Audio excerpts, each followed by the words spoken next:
Hello. And welcome to Film Bastards. Good afternoon, good morning, good evening, welcome people to episode 476 of Film Bastards. I am one of your co-hosts, Mark Foster, and as ever I am joined by... Ian Loring. And Becky's not with us at the moment. She's hoping to be joining us later, but she's on her way back from work, and I think she has to do something on her way home. So she's hopefully going to join us later on, hopefully in time to cover The Pale Blue Eye, because that's the main film that she's seen that we're reviewing. Because we're also reviewing The Enforcer, a movie that was released in cinemas. Yeah. Yes.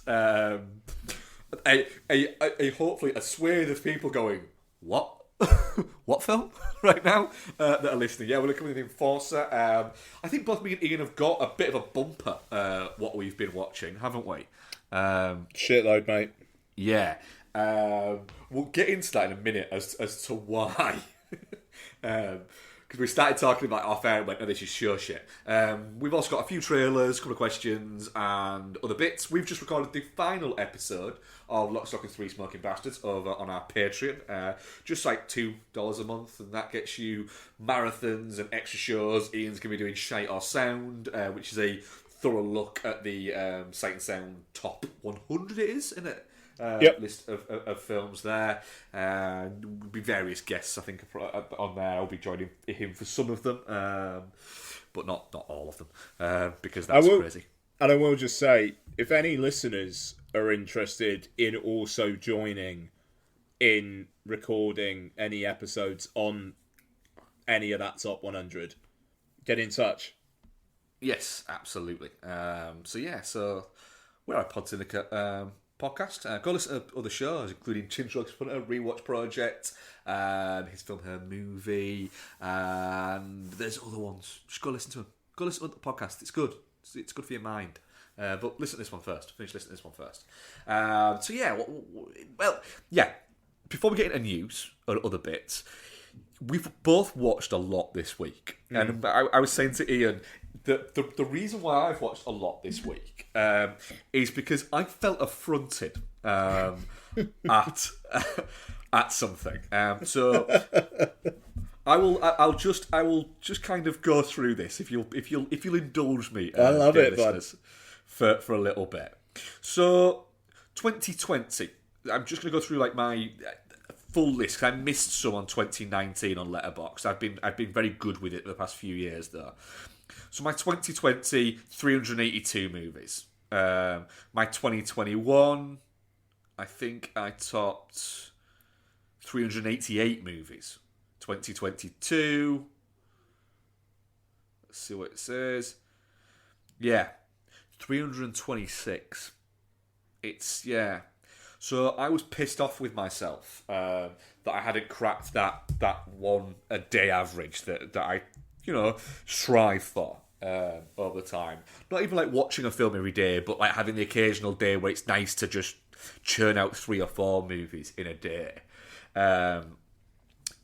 So it is the 11th of January as we record, and I will probably be watching a movie tonight after we finish recording, and I'm sat on a nice sort of 15 at the moment, and I'm kind of happy with that at the moment. I'm getting in, like, I'm stocking up.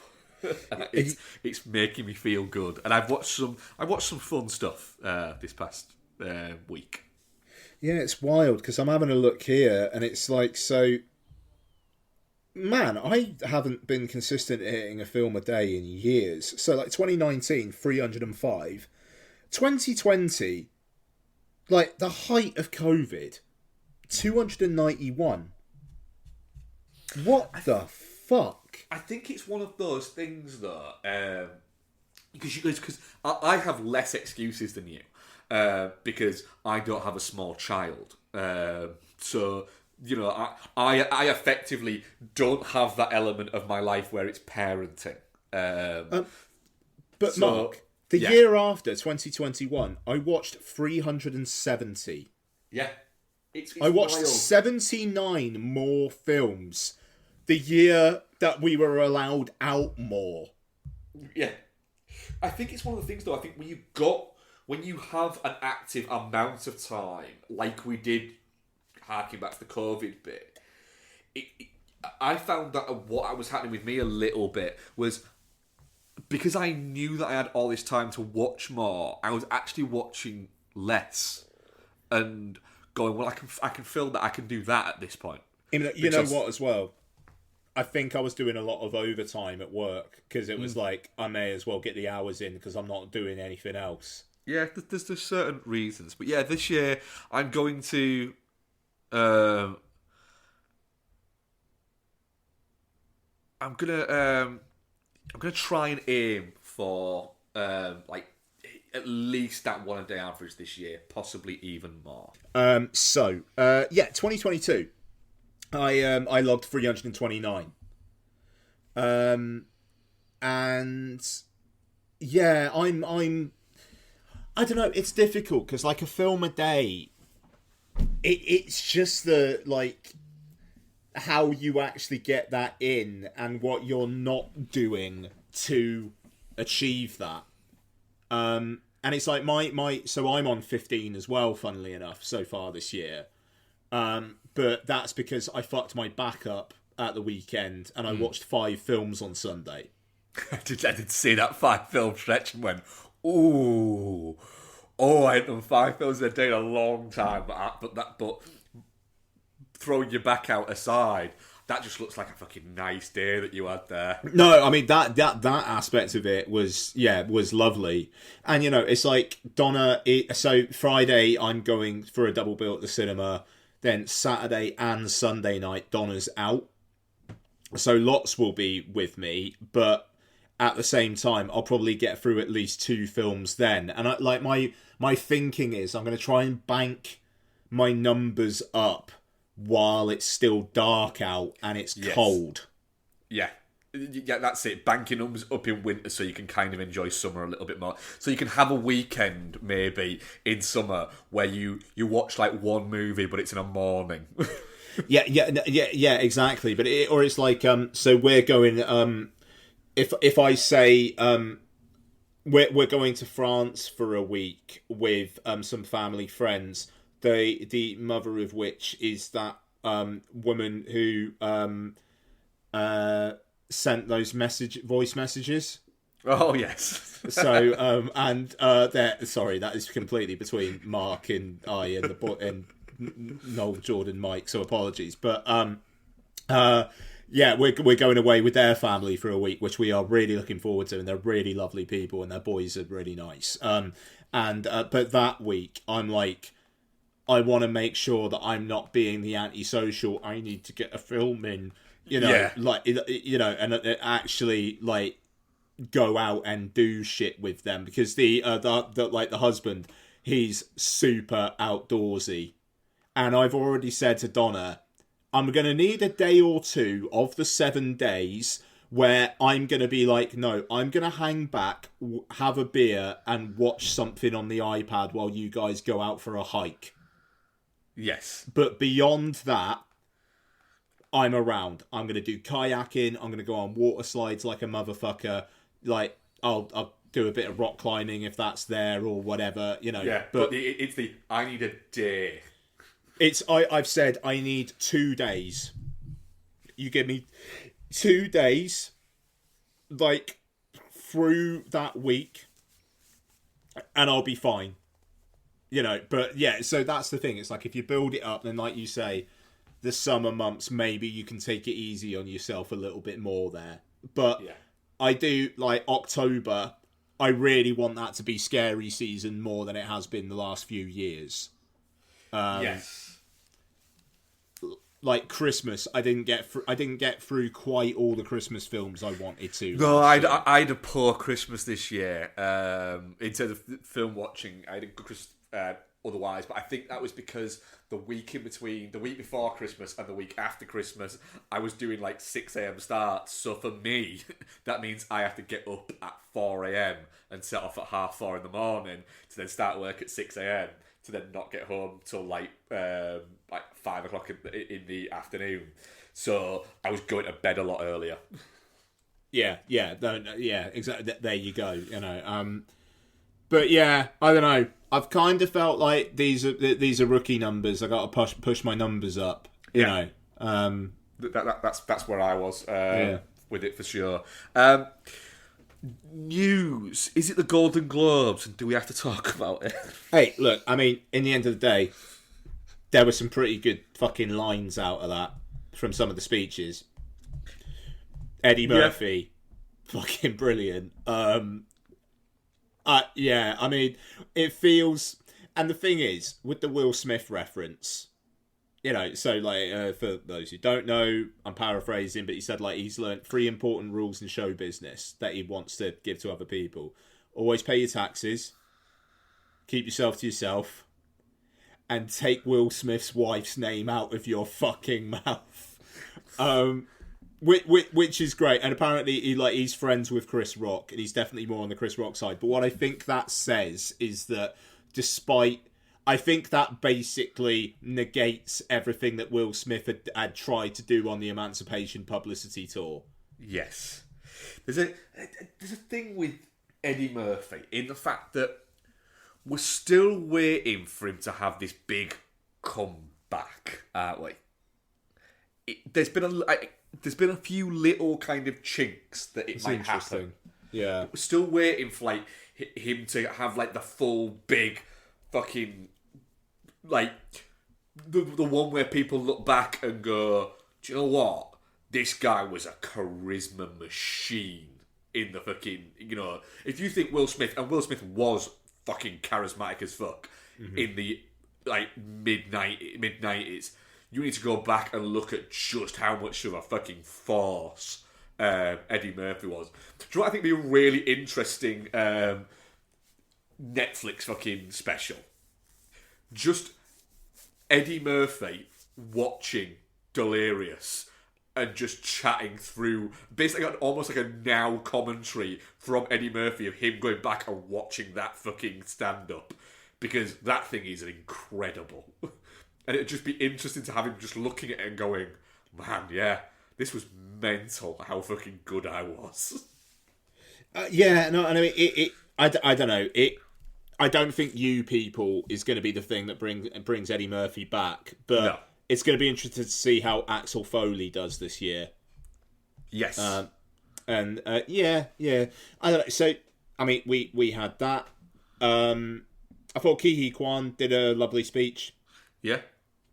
Colin Farrell's speech was good, and him talking to Anna de Armas about how he cried himself to sleep the night he watched Blonde was odd. Yeah. And was he trying to shoot his shot? I'm pretty sure Colin Farrell was in a relationship, but I think I think he's very much. He just. Do you know what he seems like? He seems like a guy who's just. He's very comfortable with being Colin Farrell now, and that's pretty cool. And he's sincere as fuck. That's the thing. None of this looks like staged. It just seems like, he's happy with his lot. And like the fact that he said to Martin McDonagh, like 15 years ago, you gave me this role and you basically set me on the path that I'm on. I mean, that's a lovely speech. The great line of it was him saying to, name's got my head. Barry Keoghan about the crunchy nut cornflakes. No. Oh. Even though that was pretty good. That was pretty good. But what's his name? Oh, fuck. Why can't I get his name up in my head? Brendan Gleeson. Shitting out. Biss saying, every day I just, not even try to be as good as you, but just keep up. Farrell's doing some fucking great work in the past sort of decade now. It's been. And really interesting work. And it's just nice seeing somebody who really seems to love the art of cinema. And like when you see him talking about films that he's seen and bits like that, he's a guy who it could have all crashed and burned, and it hasn't. And there's a strong chance that he could end up winning an Academy Award this year, and the industry will be very happy for him. Yeah, I've watched both Banshees of Inisherin and Elvis over the last week, and I'll talk about them later.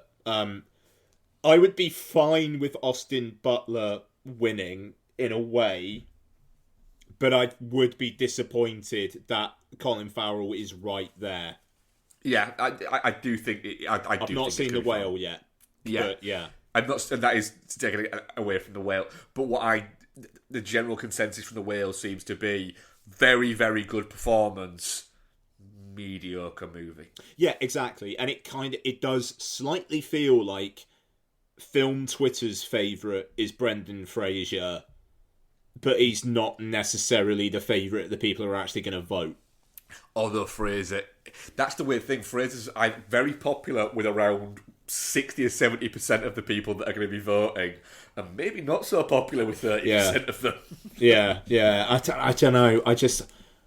Austin Butler's charismatic as fuck, and like his speech was all right, but I just give Colin Farrell an Oscar. Yeah. Yeah. That's it, isn't it? Just give Colin Farrell an Oscar. Yeah. Okay, so Banshees won Best Comedy Musical, Fabelmans won Best Motion Picture Drama and Best Director. Ke Kwan's got Supporting Actor locked up, Yes. and which is cool. That's just lovely. Supporting Actress, it seems like Angela Bassett's probably on course now, which I find a bit surprising. But I'm not begrudging Angela Bassett winning, I suppose. No, and I've not seen Wakanda Forever. It's... She's good. She's good. I bet she is, because she's Angela Bassett. Yeah, and she is probably the emotional heart of the film. That film doesn't feel strong enough to me. It's on Disney Plus in a couple of weeks. And, if you like, assuming you guys actually get around to watching it at some point, maybe I'll then talk about what my thoughts on it were. But I didn't take away an awful lot from that film, but Angela Bassett was one person that I did. The thing is, when it comes on to Disney Plus, I will watch it probably straight away. I just didn't have room for it in my cinema life, which is odd. Yeah, and it's... I don't know, the thing is like Jamie Lee Curtis, it would be cool for her to have an Oscar, and she's being so supportive of like everybody involved in that film, and that's very, very cool to see.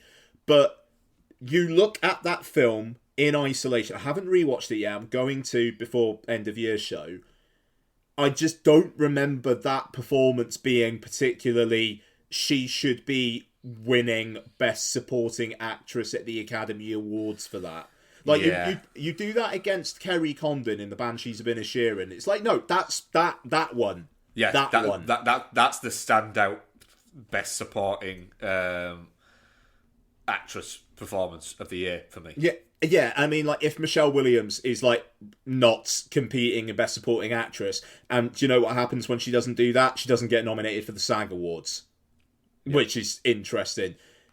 If Michelle Williams was in the Best Supporting Actress race, it would be an insanely done deal. But Michelle Williams said herself that essentially she didn't see it as a supporting performance. She saw it as a lead performance, and so said, I'm going lead. And if that means that she now doesn't win an Oscar because she's not going to, them's the breaks. Yeah. But fair play to her for being true to what she believed in. Yeah. But at the same time, Cate Blanchett or Michelle Yeoh over Michelle Williams in The Fabelmans every single fucking day of the week for me. Yeah. And yeah, I mean, I think that was broadly probably it from the Golden Globes. I think it's cemented Spielberg for director. It's helped The Fabelmans. Don't think it's a done deal. I think Banshees could get in there if Everything Everywhere has a really good campaign. Maybe that. I think it's a three-way race between the three. I think it's going to be Banshees. It'd be interesting if it were. I've just got a feeling that's just going to... That's just starting to pick up a little bit of pace. Yeah, let's see. Yeah, okay, but yeah, there we are. That's the Golden Globes. It it was a decent enough ceremony. I like the fact that that's the one where they get all the big stars and the big stars drink. Yeah, Like it's TV, but Mike White accepting some sort of award for the White Lotus and basically slagging all the people in the room, saying, "We offered roles to all of you and you said no. And look, it's fucking brilliant." Oh fuck yeah! It is the one where they all kind of drink. Yeah, There's merit to that. I will say though, we didn't talk about this, but very quickly, the BAFTAs, what they're doing this year, they're going to have like the usual kind of like highlighty coverage, like skipping things and going straight to the awards for the first parts. But then I think it's like the last half hour or hour is going to be broadcast live. Oh, live, not like live, not like with a 20-minute delay like they usually do when everyone goes, "Yeah, we know." No, apparently live. Ooh, that's interesting. Again, I don't see why they don't just do the whole thing live on iPlayer and then do something like that on BBC One. Yeah, it would. They could still quote the figures for both, but it's a step in the right direction. Yes, certainly. Yeah, and yeah, and the it's interesting as well. The BAFTA long list this year suddenly seems less random than it did last year because films have actually like come out in cinemas during the eligibility period. Yes, absolutely. Yeah, you're looking at it and going, "Oh yeah, I can see where that's come from." Yeah. But yeah. Anyway, there you go. News. Trailers. There's been a couple, hasn't there? I got 2. I've got 3. I watched the trailer for You People, which I think you watched a couple of weeks ago. Oh, fine. Yeah, what do you think? Yeah, it does look like it's a bit of a cringe fest. I don't know whether I'm going to like a single person in that movie apart from David Duchovny.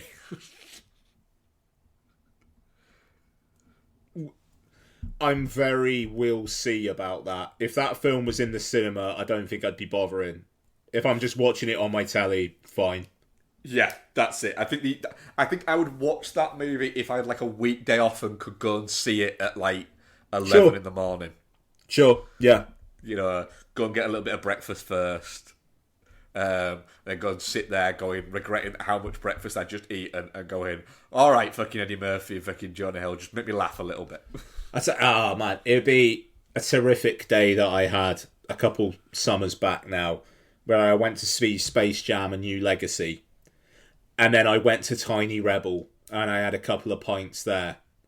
And then I went to the Forever Purge. That's a fucking good day, that. You need to come to Cardiff. We need to hit Tiny Rebel and then go see some films or something. Oh, fucking sure. Locked in this year at some point. Yeah. Right, the biggie I'm going to leave till last. So, I've got another 3 actually. Oh shit! All right. And I think you're going to have another 3 here. I think you've forgotten one. So, Ant-Man and the Wasp: Quantumania final trailer. Okay, that was one of my 2. So yeah. It looks like it's going to be quite heavy.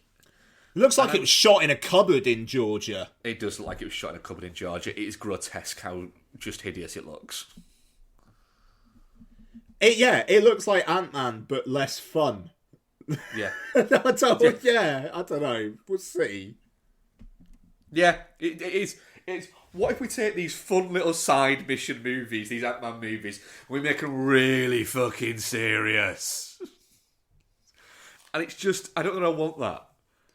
There's a part of me that's a little bit like, is this one where a couple of characters say bye-bye to the MCU?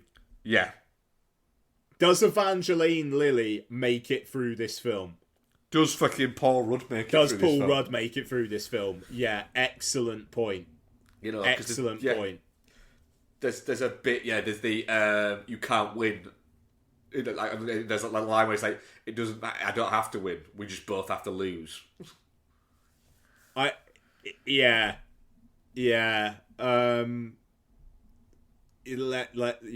see. Like, can we have one of these movies, like you say? And I know it does feel like we're both banging a drum with this now, but we can have one of these movies where it looks like any of it was shot in a place. The thing is, there hasn't been that much Marvel lately that we've talked about, and that's been nice. Yeah, and I feel like we're maybe starting to get to a place where now enough other things are coming out where they're not necessarily as much of a burden. And I think maybe Disney are maybe starting to realise maybe we need to pump the brakes a little bit. Yeah, or just get better. Well, look, we'll see. I'm still stunned that Peyton Reed isn't doing the Fantastic Four film, considering all he's wanted to do is a Fantastic Four film, and they've given it to the showrunner on WandaVision, which is bizarre. I'm glad Peyton Reed's making money. I like Paul Rudd. Catherine Newton being in the MCU, I'm cool with that. If they're recasting that character as Catherine Newton, she's obviously being set up for future stuff, and cool. But yeah, we'll see. Yeah, it's fine. It's fine. It's fine. I will watch this one. I will happily go to the cinema and watch this. I still haven't watched Black Adam. Yeah, I will happily go and watch this without question. And I am at the moment going, I think I might never watch Black Adam just because I don't need to. Now that I know there's basically not going to be any further adventures of Black Adam, I'm more up for watching Black Adam. That's fair. One and done, buddy. One and done. Renfield. What the fuck's the biggie? It's the one that's freaked you out. What's the one that's freaked me out? No, we talked about that last week. Oh, no, we didn't. It only came out like a day ago. The fuck are we talking about there? We'll find out in a second. Renfield, what did you reckon? I feel like I've had a stroke. I'm up for this. I mean, it kind of has done kind of what you expect it to, this trailer. Nicolas Cage as Dracula. Maybe a little bit more actually going for vicious than expected. He's not necessarily playing it for laughs. Kind of respect that. Nicholas Hoult and Awkwafina in some sort of bizarre buddy comedy thing with Nicolas Cage as Dracula. Eat it up with a spoon. Yeah, I'm like that. I am very much like, do you know what? I'm up for a bit of a horror fucking gothic comedy. Sorry, starring, I just twigged what the other trailer is. Yeah, sorry, go on. Starring Nicholas Hoult. I'm just go for it. Fine. I am A-okay with that movie. I'm looking forward to it. It's got fun 7 out of 10 written all over it, and that is kind of what I want from it. And it's the Tomorrow War, dude. And we both enjoyed the Tomorrow War far more than we were expecting to, if memory serves. Yeah, we did. It was good. It's a good movie. Yep. Yeah, good action as well. Yep, exactly. Donna watched the trailer for this and was like, yes, we will go to the cinema and see this, which is fantastic. Yeah, that's a good night out. I think, like, pizza and that, if Lots was a few years older, it'd be like, let's get Lots along as well. You know, really looking forward to Renfield, actually. It looks like a great deal of fun. That's going to be a good date night movie, yeah. Yeah, straight up. Yeah, exactly. So, Beau is afraid. Yeah. Fucking hell. It's a lot, isn't it, that trailer? So, the thing is, right, this film, no one who has less than a passing interest in films is going to watch it. Nope. No one. Nope. A24 have put in what is apparently their biggest budget ever on a film which is absolutely designed for people who are online too much. Yep. But the thing is, I watched it the first time. I was like, I don't think I'll ever watch that. It's 3 hours long. No. I've watched the trailer twice since. And it's just like, do you know what? Actually, it looks like Ari Aster is going for something. I'm annoyed that it's 3 hours long, but let's give it a crack. Joaquin Phoenix is miseried in a house by Nathan Lane. Yep. And Parker Posey's there. Sure. Go on then. It's going to lose $11 billion. I mean, what is the budget on it? I want to say it's like between 60 and 80. Yeah, it's just... How? That's it. It's just... I don't get it, but fuck it. I'm glad he's making an outright comedy and admitting that he's a comedy director. And the thing, it comes out in April. So it will premiere at South by Southwest. Yes. So the thing is, they are maybe going for a bit, maybe not necessarily mainstream, but not this is arty and weighty. Mm. This is going to have to have really good reviews and probably some sort of memeable social media stuff. Like, this will need to do a bit of a Mafregan. Yes. In terms of capturing the public consciousness, if it's got any chance of making money. I mean, just bit of news. Mafregan was projected to do about 17 million, ended up doing just over 30. Congratulations, Mafregan. Yeah. What a treat. Makes me feel better about Avatar, that a film like that can still come out and do well. So, yeah. But yeah, coming out in April, they're obviously expecting 0 awards stuff. You know, like, they could have had it at Cannes and then just come out in late May or June, and then you could have had some Cannes buzz about it. They haven't done that. That strikes me as interesting. Yeah, it's... Fuck it. I'm up for it. I liked Hereditary in the sense that I think it's fun. I'm going to say right now, Mark. Yep. Jord has offered to come on. Yep. Let's do an Aster-a-thon. Oh yeah, definitely. I'm very much up for that. And Midsommar, I still fucking maintain there is no fucking way that movie isn't a comedy. Okay, so we're going to do Hereditary. We're going to do the director's cut of Midsommar. Yep. Yeah, and we'll do Beau is Afraid. I'm giving Becky an optional out here because she's not on this call, and Jord has said that he will join. Yeah. Yeah, we'll see. She might want to go for it, she might not. She really did not like Midsommar. I slightly feel like at the moment I know your wife better than you do. So it's probable. Oh dear. We'll do our first main review of a movie that only me and Ian have watched. The Enforcer, right. So it is written by Peter Liff and directed by person. Richard Hughes. Not a real person. None of which are real people. It does, however, star Antonio Banderas, Kate Bosworth, and a collection of Bosworth wigs. And 2 Chainz is also there. And amazingly, fucking Danny Trejo isn't for some reason. He must have been really, really fucking busy. He played one of the tree that Antonio Banderas lies against. That explains a lot. Right. This is what IMDb says the plot is. An enforcer has to sacrifice everything to save a young girl he is befriended from his femme fatale boss, who is involved in cyber sex trafficking. Kind of. To an extent, she is, yes. Yeah. Ooh.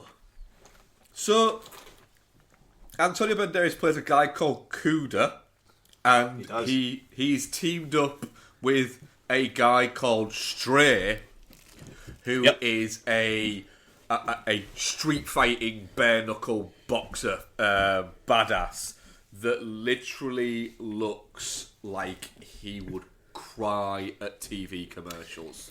He looks like the producer's son who's into MMA. Yeah. It's... Yeah. Man, that is not a tough looking man. What did you think of The Enforcer? I mean, so, correct me if I'm wrong, but did I designate Mind Cage as a rating for It's a Tax Shelter film? Yes. Yeah, because I think I'm going to... Spoiler alert, I'm giving this a Mind Cage. Right, so basically, the reason why we knew of this film's existence is because last week I looked at the cinema listings at my local Cineworld and Odeon, as I do every Monday afternoon, as a little treat to myself, and I saw The Enforcer with a poster of Antonio Banderas with a gun. And all I'm thinking is, what the fuck's this? Yeah, I mean, it is... Antonio Banderas maybe makes it better than it should be. Probably. Because he's Antonio Banderas and I like watching him. Yeah. But, yeah... The thing is, the thing about this movie is that the story's crap. Like, it's a really crap story. That's not nice. Thank you, Sarah. Yeah, but it is a crap story. The acting, even Banderas is acting, is not great. It is Banderas on like minimal effort. Yeah. There, it's just. I'd be disappointed if it was more. Yeah, he's just talking really slowly, like Antonio Banderas does. And going like that a lot, apart from one bit where he gets really pissed off and shoots a guy in the thigh, which did seem a tad excessive, but was also quite cool. I will say this though, there's some nice looking stills of shots within it. Yeah. There's some nice composite shots. It looks like a film. It looks like a film. It looks like a film directed by a commercial director. And Richard Hughes is a commercials director. There's nothing bad about that. David Fincher basically says, I have made more money out of directing commercials than I will ever make out of directing feature films. Sure. And very much like, that is my job, was to direct commercials. And now, because I was very successful at it, I get to direct movies. And the film feels like I want to be clear, it was financed by a bunch of cyber sex traffickers. Yep. Who were just like, let's write something. We need to launder some money. How do we do that? Let's write an action film about cyber sex traffickers. And get Antonio Banderas to star in it. That's what this film feels like. It's just direct. It's direct to video. Okay, so October 2020, COVID. Cinemas are kind of open, and I go and watch Honest Thief, starring Liam Neeson, in the cinema. And there is so little out that in my local showcase, it's playing in their premium screen with Dolby Atmos. Honest Thief, starring Liam Neeson. This feels like a film that would be playing in cinemas at that point. It feels like a film that 10 years ago would be playing in cinemas pretty regularly. It's almost a throwback that this film is playing in cinemas now, but fair play to the distributor, because they were probably like, there's fuck all out at the moment.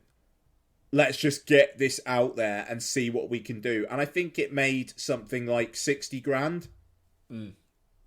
That distributor probably eked out making money on this film's release. Actually, let me see what it made. But you know, they probably did okay putting it out in cinemas, and then you know, at least the film has that cachet when it comes out on VOD and it's a DVD and ASDA that it was a film that was in cinemas, which is being shown to be quite a valuable thing to be calling a film at the moment. Yeah. And yeah, let me just come on, the Enforcer. £71,878. That's not bad. You know, Vertigo released it. I bet they didn't pay too much for the distribution rights to it, and they made 70 grand. You know, like that's fine. You know, for this direct to video ass film, that's fine. And it's not absolute dog shit, like we say. It looks decent. It does. That's an odd thing about it. It looks decent. It's a well shot and well lit, boring film. It is boring. Yeah, and Mojin Arya, the Australian guy who plays Stray, is just not very good. He feels like a relation of a. It feels like someone who was like, I will give you $500,000 if you let my son be in this. Yeah, it does. I mean, Richard Hughes, the guy who's directing it, is currently in pre-production on his next movie, which is called Punk, which is a road trip movie starring Cara Delevingne and Machine Gun Kelly. What? Yeah. So, what, is he just directed like music videos for these people? Like maybe an ad with Cara Delevingne, a Machine Gun Kelly music video or something like that? It must be something like that, yeah. Fair enough. I mean, look, it's shit. It's not shit I'm angry about. It was short enough that I won't be angry about it. Yes. Although it is, it's one of those, it's one of those 90-minute movies that does feel a little bit like it takes about 4 hours. Oh yeah. No, absolutely. And you know, Kate Bosworth is hamming it up. Oh, she's having a great time. Yeah, she knows what she's in. One of our ex-Lois Lanes is now doing the Enforcer. Yep. Remember when Kate Bosworth was Lois Lane? That was weird. It was a weird time, wasn't it? Kate Bosworth was a weird time. Kate Bosworth and Brandon Routh had a baby, and James Marsden was her boyfriend in a Superman film. Yep. That happened. Apparently. Parker Posey was Kevin Spacey's, like, bit on the side henchwoman. I feel like we don't talk about that movie enough. Nobody. I feel like I'm talking about Voldemort.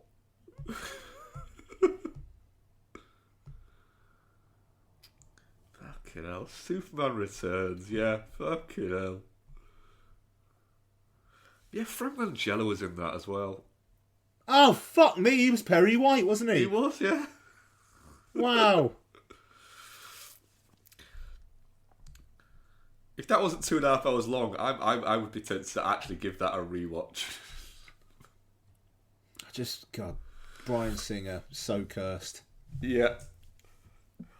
Yeah, fuck it. What are you on this movie? It's shit. Hey, look, I mean, I'm Mind Cage. Like, it's some sort of write-off. It's without... Yes. It's without question a tax write-off.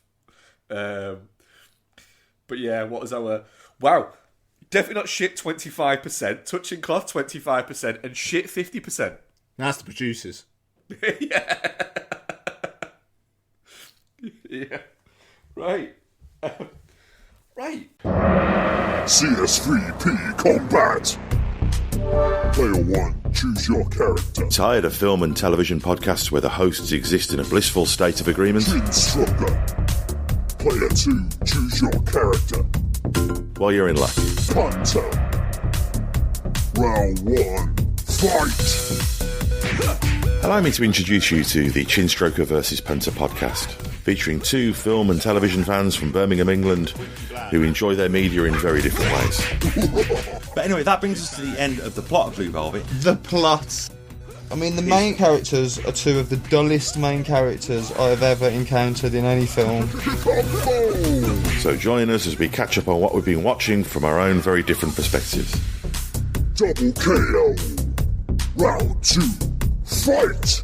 You can find us at csvsp.libsyn.com, also on Spotify, iTunes, Stitcher, all the places that podcasts can be found. Just really It's not visually striking. No. Just getting confirmation. It's just that's the third time though. I mean, is this on? Let's do some what we've been watching. Oh, fuck me. Let's All right. strap in, ladies and gentlemen. Do we want to maybe like swap between ourselves or something like that? Yeah, you do one and I'll do one. Yeah. Oh shit, 1-1. I like that. Yeah, let's go All right. 1-1. All right. Okay. There's one I'm going to talk about in a minute, and I actually need to get up my Plex on what is it? Because the synopsis on Plex I'm going to read to you before I tell you what the movie is, because I think you'll be like, this sounds like your perfect movie. Oh wow. Okay. So I'll tell you what. I'm going to be a little bit cheeky. I'm going to do two to start with because they're both Harry Potter films. That's fine. You could get away with that. Yeah. So the rest of it is like end of year catch up or rewatch kind of stuff. So I'll do these. So continuing our Harry Potter watches, Lottie is watching these films for the first time. We watched Harry Potter and the Goblet of Fire and Harry Potter and the Order of the Phoenix. So Harry Potter and the Goblet of Fire is 2 hours 37 minutes long, and that cheeky little monkey at 8:15 on Friday evening said, "Can we watch Harry Potter and the Goblet of Fire?" knowing full well that it's because it was really long and she'd get a late bedtime. Well played. Kid. I called her on it, and I was like, "Yeah, that's absolutely fine, lots. But if you do that, you are sitting down, you are watching it, you are not getting on your roller skates and rolling up and down the living room. You are watching Harry Potter and the Goblet of Fire." And fair play to her, she did. I'm digging that she's liking these Harry Potter movies, though. Dude, she's in. She's fucking in. And that, I mean, that's, it's wonderful. The tide is turning slightly on her watching films, and I love to see it. So, Harry Potter and the Goblet of Fire. I like this. Like production value up the wazoo. I think it still looks great. They're kind of like this tempestuous relationship between them all is getting a bit more so. Like Ron is actively pissed off with Harry for large parts of this. First time you've seen that, works quite well. They're all starting to get feelings in their balls and whatnot.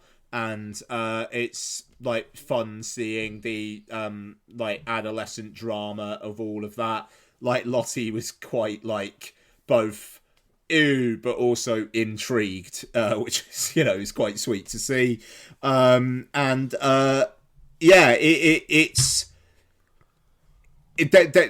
This one is propulsive. It doesn't feel its length.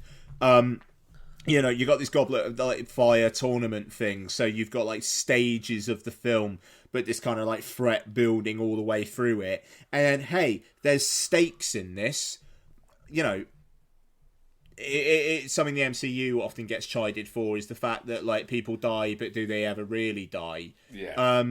And in this, it's like, hey, they introduce Robert Pattinson in this. He plays quite a large part. He's a good character. He becomes genuinely friendly with Harry, and then he just gets fucking killed off in one spell. There's no build up to it or anything. It's just like agrabadabada, and he's done. And it's like, fuck. Wow. And these films take a turn. So I like this one. Order of the Phoenix is 20 minutes shorter and feels 20 minutes longer. Order of the Phoenix is the first one where it is a little bit, are we starting to just tread on water a little bit? Is it the start of that phase? Yeah. There's so Imelda Staunton plays like Dolores Umbridge, who is a representative of the Ministry of Magic, who they believe basically they're trying to quell the suspicion that Voldemort is back. She raises up the ranks of Hogwarts and basically tries to make it this fascistic kids reporting on kids kind of like totalitarian state, which is a good kind of like individual arc for the film. But at the same time, what actually happens in terms of the overall narrative is quite small in this film. We go from Harry saying Voldemort's back to, by the end of the film, people realising, oh yeah, Voldemort's actually back. And it takes 2 hours, 20 minutes that feel like 3 hours. Just that little too much of a drag. Yeah. I still like it, don't get me wrong. Really, really good production design. The Ministry of Magic looks fantastic. Again, the interpersonal relationships are good. Emma Watson is noticeably getting better as well. Like they've obviously done some work on her performance, and it shows. Yeah, she's ropey. I mean, they all are a bit ropey in the first ones, aren't they? Yeah, they are. And I mean, like Rupert Grint, ever so slightly stays one note, but it's kind of what Ron is in a way. Daniel Radcliffe gets better earlier, but Emma Watson is stepping up. It's fine. It's fine, and I'm enjoying watching them with Lottie. I'm sure we will do the Half-Blood Prince this weekend at some point. So, nice. Yeah, I'll throw it over to you. All right, I'll do the one that I teased at earlier. So this is what on Plex said about it. Desire torments a former cultist taking refuge at the home of a scantily clad woman whose husband is away. What? What? I mean, isn't that just a brilliant sentence? What's that then? The Passion of Darkly Noon. Oh shit! The Fraser film. Yeah, the Philip Ridley one. Yeah, all right, nice. And the scantily clad woman is Ashley Judd. Ashley Judd. Yeah. Oh shit! So yeah, it's very much a Mark film. This that Darkly Noon's got a shitload of passion, I'm sure. It fucking does, yeah. And literally, it is Brendan Fraser plays Darkly Noon. That's his name in it. It's also got Grace Zabriskie in it, so you can tell that it's fucking bonkers. And a massive floating shoe. Sweet. This film is, it's out of Ridley's 3 movies, I believe it is, Reflective Skin, this, and Heartless. It's probably the most bonkers, but it's not it's not bonkers. It's more, I do not like using this phrase, but it is probably the most apt. It is quite Lynchian in its take. So Brendan Fraser plays a character who's grown up in a religious cult run by his parents. So he's deeply religious, but he's ran away after the authorities raided the compound and killed everybody, and he's managed to survive. But he's found by this guy who's going to deliver things to Ashley Judd's character. Viggo Mortensen is also in this, but plays a completely mute character. He plays her husband, who is he's mute, doesn't talk at all.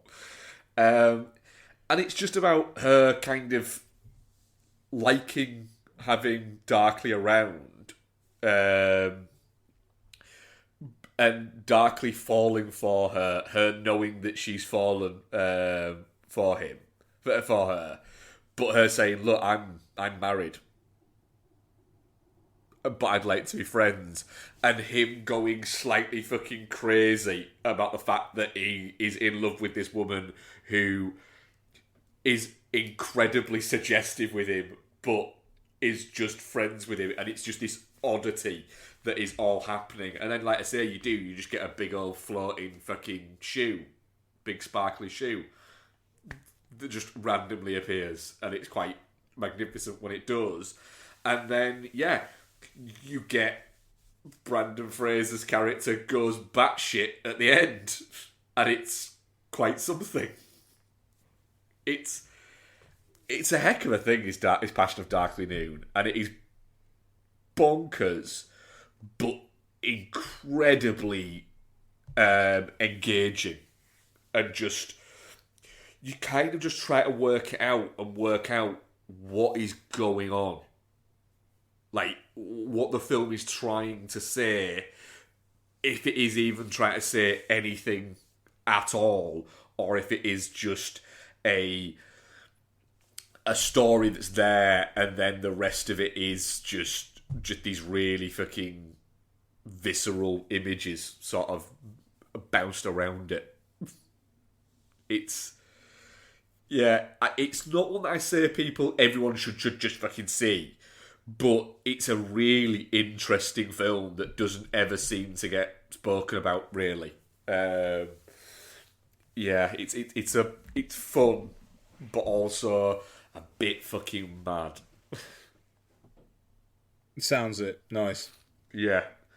And it's only like, it's maybe 95 minutes before credits. Oh, I'll do. Yeah, it is. But it's, very, very good. Very much enjoyed. Great fucking score as well, by Nick Bicat. But yeah, I very much like Reflective Skin. I enjoyed Heartless, but Passion of Darkly Noon is without question Philip Ridley's best film. Nice. Go on, what's your next one? Okay, so rewatch. I did the Banshees of Inisherin. I'll be honest, it slightly went down for me on a rewatch. Just because I think like tonally, I think it could have been a bit more of a graceful switch from dark comedy to just, wow, this is bleak as fuck. And I get that maybe that's intentional, but it doesn't vibe with me as strong as I'd maybe like it to. I'll never watch it again, I think. Because it is just like that last third is so lacking in any kind of hope, apart from the fact that Kerry Condon's character just is able to escape. She manages to get the fuck out. But like the fall of Colin Farrell's character. Yeah, it's the she can't be arsed with this fucking bullshit, so she's getting the fuck out. Otherwise, this bullshit's going to kill her. But it's like literally the first shot of Colin Farrell, he's smiling and there's a fucking rainbow behind him. Yep. And then just and then the end of it, the more I think about it, it's a fucking heck of a thing, that film. It is.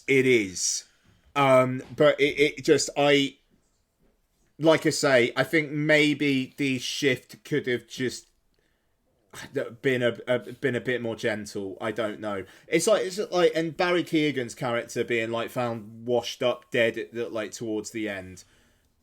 I'm just a bit like, did that really need to happen? We're just gonna go that bleak. And the thing is, it like people like arguing, yes, it did. I'm not going to argue that much. It's just like, for me, how I'm wired, nah. Like I don't feel it. It doesn't click for me. Yeah, I can get that. I can see But your point. Colin Farrell is like really, really brilliant in this. Like, he is great, and Gleeson is terrific as a supporting performance. But Yeah. fair play, it is Farrell's film. You are watching a change in a man. Yeah, the speech that he gives, where he calls him out in the pub, and he's talking when he's talking about music and things like that, and saying all these things to remember, and he's like, "Well, I don't fucking know that. I don't know Mozart," and he calls Beethoven Beethoven or something like that, don't they? But then that little speech where he gives that, he has like a quite short monologue there. But that's the bit where he drops in, is this your new friend now? A guy who beats his kid every other night when he's not fiddling with him. The way that Farrell just fucking drops that. Yeah. And the way that, script-wise, McDonough just drops that. It's a holy shit moment. Yeah. And it influences, just that one line there influences so much that goes on in the film later on. But it's the way that McDonough can so beautifully just essentially slap you around the face with things. He does it. He does it in different ways. He does it in Three Billboards, where you're kind of watching it and it's bouncing along, and then all of a sudden fucking Woody Harrelson shoots himself. You're like, what the shit? Yeah, absolutely. It's just like, I have become softer in my years, and like my predilection for horror's gone down and things like that, and it's just like, I mean, God, if the dog fucking died as well, I almost feel like McDonough was just like, yeah, even I can't do that. Yeah. Yeah, there was that, because there was the worry that he might kill the dog. And like the Jenny the donkey bit, the bit where Colin Farrell is walking up to her and knows what's happened, I skipped it. I just like, I don't need that. Like, it's horrible. It's it's so fucking heartbreaking. And by the end, you've got a guy who just wanted to live his life and be happy, and his life's ruined, and this other guy who wanted to create something, as foolish as that may be, and now he can't because he doesn't have any fucking fingers on his hand. And it's just such a... And obviously with the whole kind of like the Civil War happening, and like the whole like, good luck to those players, I don't know what they're fighting about, but I hope they sort it out, or whatever it is. I get it, I get it, but it doesn't mean that I necessarily have to like it. Yeah, is it just a little bit too fucking nihilistic for you? Yeah, it is, and I admire... Which is fine, which is perfectly... I genuinely want to stress that I do not mean that as a criticism. No, and I know, and the thing, I don't mean it's a criticism for people who are into it, but it's like, it's not going to be in my top 10 because it's my top 10. Yeah, but it is one of the best films of the year, and if it won the Oscar for Best Picture, I think that would be a heck of a thing. And I know it's going to be appearing on other lists, and I'm glad to see it. I don't need to spend my time watching that again, even though, I mean, Colin Farrell really is terrific, and they all are. So, I think Kerry Condon does some terrific work reacting against other people as well. But also, you've got Colin Farrell bursting into Brendan Gleeson's house and going, "You're right, fatty, dancing with your dog, are you?" I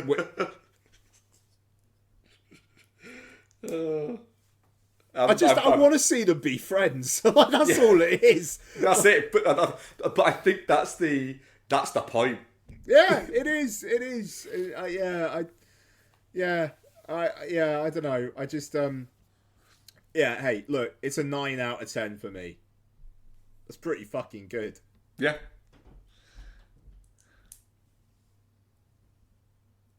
So, I threatened to watch this the other day, and I have actually watched it now. I've rewatched the 1992 Aladdin to just nice. yeah, just to sort of see like, right, well, was I being a little bit harsh on Guy Ritchie's Aladdin, saying that it lacked kind of energy? No, I wasn't.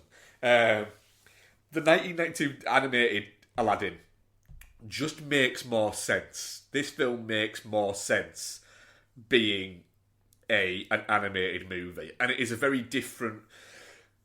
And this isn't a criticism of Guy Ritchie, but Guy Ritchie has done a different version of it. But the thing is, the bit that makes Aladdin, this version of it, as good as it is, and as fun as it is, and as energetic as it is, isn't. I mean, it is largely down to Robin Williams as the genie, who is just incredible. It is a, if you could give voice performances like fucking awards, or they ever got nominated for anything, this is it, because Robin Williams is just fantastic in this. But it's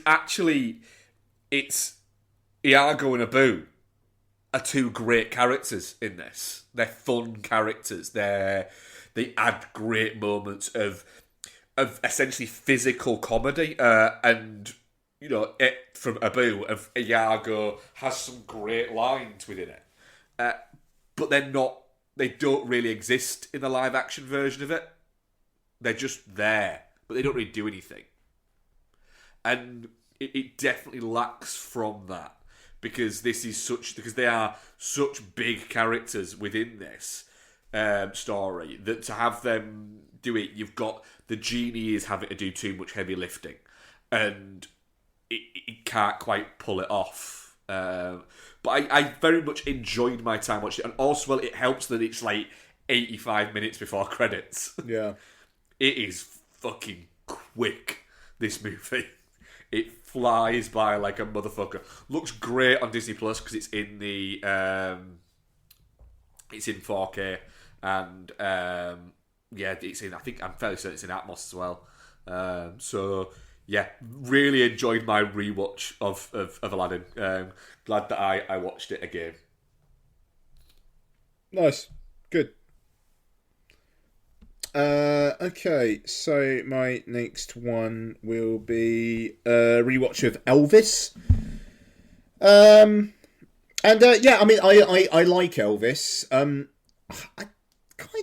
I think the only reason why I rewatched it is because I picked up the Blue in a sale a few weeks back, because I didn't think it was going to be bothering my top 10 or anything like that. But I mean, I really like Austin Butler in it. I think he actually really convincingly plays that 20-25 year span of Elvis very well, which isn't nothing for sure. And the conflict between what he wants to do and being trapped by the Colonel, I think is well done. I think I said it when we originally reviewed it. I prefer the film when it calms down a bit. Yes. That first 45 minutes to an hour is too much. And the way that it is framed as being Colonel Tom Parker's story, and the way he's saying, basically Elvis died because he enjoyed the love of you, the fans, too much, feels like a misstep. Also, Tom Hanks maybe isn't as bad as I kind of remembered him. That opening where it's him going through that casino and it basically seeming like he's like Mike Myers doing a role, it is too much. But I like Elvis. I feel it's sincere. I think it's made from a place of people who love the music and genuinely love the man. I mean, it'll probably be a fair while until I watch Elvis again. That runtime is punishing And it's annoying that the stuff that I like is more towards the back end than the front end. But yeah, I think on rewatch, I said 4 out of 5 first time. I say 4 out of 5 this time. I like it. I'm a little surprised it's getting the kind of awards attention that it is, but it did make a lot of money. I think there is a place for that at the moment. And Austin Butler, I wouldn't be pissed off if he wins the Oscar, but I would be a little bit like, I think I said it earlier on actually. Colin Farrell's right there. That's Elvis. Yeah. Right. Rewatched the film. I'm not sure. I think that's my first time watching it. Silver Bullet, which is based on the Stephen King novella Cycle of the Werewolf. And then this stars like Gary Busey, Everett McGill, and Corey Haim are in this one. It is about, the thing is, it's one of those Stephen King ones that was made in like the mid-80s, and it's not that great. I know Bex enjoyed it, but Bex enjoyed it because it's a Stephen King one. Whereas I was a little bit like, yeah, this might be a little bit I'm not quite tuned into this one as much. So yeah, I didn't. It's all right, but I think it's definitely one for the hardcore fans.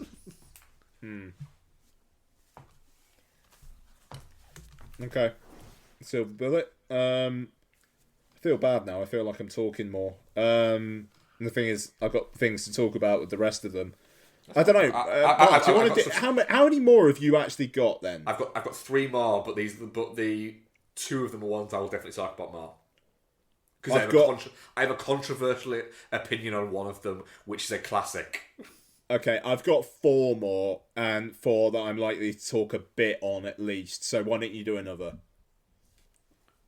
All right, I'll do.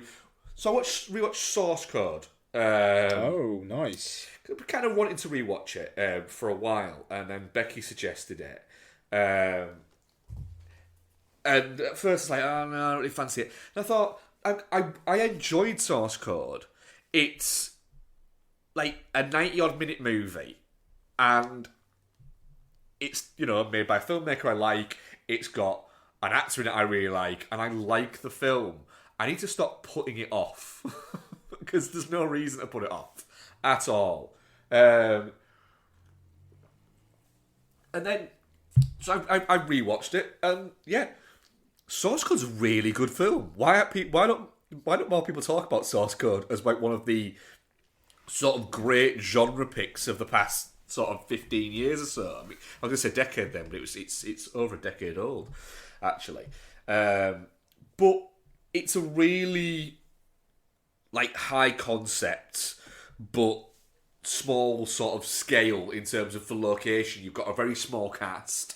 It's predominantly set in 3 places, and it kind of just keeps on bipping about, and you're piecing more of it together. And the actual main story of the film isn't actually what you think it's going to be. So it isn't about him having to discover the bomb on the train. Isn't actually the main story. It's what the fuck is going on with him. And he finds the bomb like a lot earlier in it than I thought he did. Like it's like halfway through, and he finds the fucking bomb, and he locks that down, and he's sorted that, and then the rest of the film is him going, no, what the fuck is going on now? But I had a good time rewatching Source Code, and the end reveal of it is still quite oh fucking hell! It's not such a twist or anything like that, because you kind of have worked out, all right, and the film basically tells you, look, he's dead for all intents and purposes. But it's the fact that you've got Vera Farmiga is essentially a fellow soldier to Jake Gyllenhaal, whereas Jeffrey Wright is just a scientist who just sees him as a program he can use. And Jeffrey Wright plays that really well, and he also plays it well as in the sense of it's not even a program that he could use as the pure fucking scientist. He's a program I can use to make me look better. I will get glory because of this thing, because not of this thing that I've done, this program that I've created, and the fact that this guy has managed to make it work. It's quite. There's definitely a story in there of the almost like you've got he's the pure kind of bureaucrat who is trading off essentially the misery of others. Sounds like a more complex film than I give that credit for. That's it. But actually, Beck said that after it, after we watched it, she said that there's a lot more to it than either of us remembered, and I was the same. I was like, yeah, there is actually. There's a lot more under the hood in that movie. There's a lot more going on that isn't just a pure high concept story and visuals to it. Nice. Yeah, good. God, it's been years since I've seen Source Code. It's good. I like to say, 90 minutes. 90 fucking minutes. Yeah, you can't argue with that, can you? No, that's the right biscuits. Okay. I will talk about. Oh, fuck it. I'm just going to do this because it's going to be the least positive I am. So I caught up with After Sun. George, just skip forward 5 minutes. So, After Sun. Very, very well reviewed film. Paul Mescal, everybody seems to love him. He's the new Gladiator in Gladiator 2. And there we are. It's on Mubi now. I've been ragging Mubi of late, which has been fun. So this is Paul Mescal and newcomer Frankie Corco, I think her name is. Is that her name? Corio. Frankie Corio. And I've got the movie page up here. At a fading vacation resort, 11-year-old Sophie treasures rare time together with her loving and idealistic father, Callum. I'm not going to read the next line because it's actually a spoiler. This is basically like a week of these two on holiday in Turkey. And then every now and then you get her grown up at a club with strobe lighting, seeing her dad dancing. So essentially, this is a film. I didn't care much for After Sun. I don't think it's awful by any means. Frankie Corco is amazing. Really, really good lived-in child performance. You just believe that she is this kid on holiday talking into a 90s handheld video camera and living a life of a kid at a holiday resort for a week. She's very, very, very good. Paul Mescal is a depressed dad who sometimes is up for things, sometimes he's not. And he's dealing with shit. And it's that for an hour and a half. And a lot of people have seen an awful lot of insight in that and a lot of subtlety in his performance. And, you know, she is... I think she's 9 in this film. My daughter is 9. So this may well be my subjective stuff coming into it here. But I felt like that there were some things in this film that would not play out in the way that they did, in terms of both what he's doing, but also how other people around are reacting to the situation. It felt like writer director Charlotte Wells. Charlotte Wells was having a bit of a therapy session. I think it's got moments. I also think it's got music choices that, if this film was not this film, people would be saying, "Are you fucking kidding me?"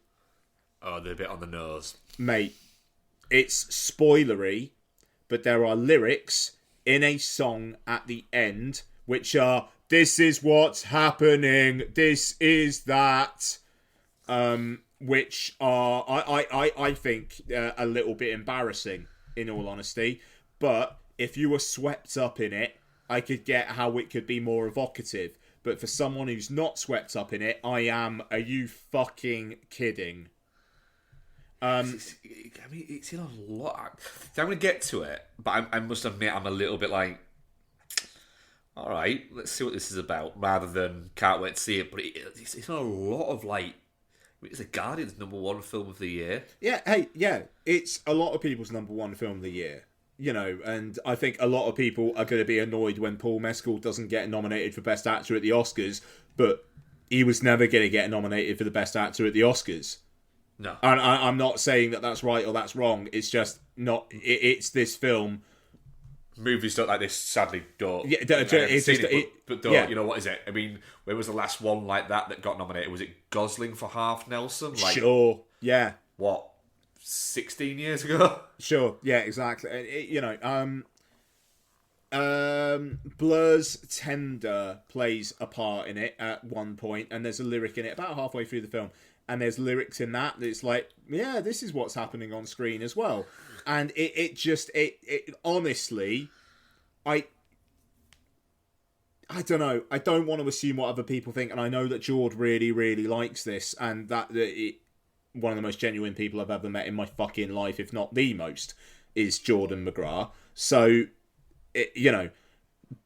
but it just, if it wasn't this film with that actor in it, I kind of feel like people would be a bit more really about it. And hey, that's my opinion. Take it for what it is. Call me a fucking idiot. I think it's a very overrated film, and I was really disappointed. I will be getting to it. In the next couple of weeks. I honestly, I'd love to hear you guys' opinion on it. Noel wasn't. I'm talking about those guys a lot, but it's just because we talk a lot. Yeah. He wasn't that into it either, and there are pockets of people who aren't feeling it, but there's a lot of people who are. But I will just say, as the father to a 9-year-old girl who, I have my ups, I have my downs, I didn't feel it.